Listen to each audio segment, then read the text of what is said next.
Hundreds of leaders from around the world are in Paris for a two-day international summit on AI. High-profile attendees include the U.S. Vice President, J.D. Vance, who is on his first overseas trip since taking office. The Chinese Vice Premier is here, as well as the Prime Minister of India, the co-chair of the event. We're going to talk more about this now with France 24's tech editor, Peter O'Brien, who's at the Grand Palais where the summit's been taking place. Peter, what's been happening so far today?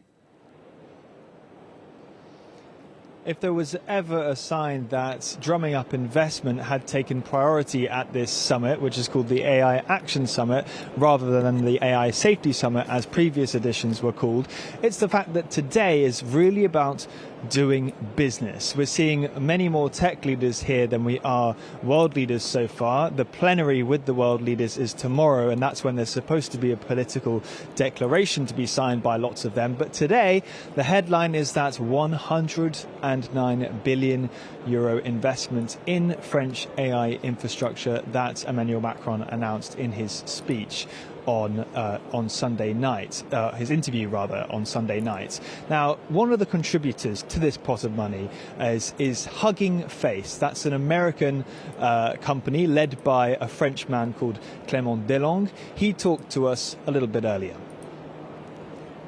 I think open source AI is really a chance and an opportunity. I think what we're seeing at this summit after the past few weeks in AI is that every country, every organization can contribute to AI thanks to open source AI.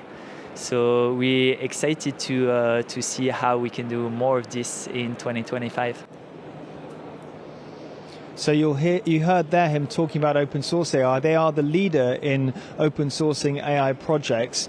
He also told me that he'd be doubling Hugging Face's investment in France as part of that 109 billion euros announced by Emmanuel Macron. Right. So, Peter, I mean, to you and me, 109 billion seems like a lot of money. In the AI space, it's really not that much. I mean, is it enough to fight the US and China? If you compare it to the 500 billion Stargate project, dollars that is, announced by Donald Trump a few weeks ago, yes, it seems like a fifth of that, but actually this is a lot of money.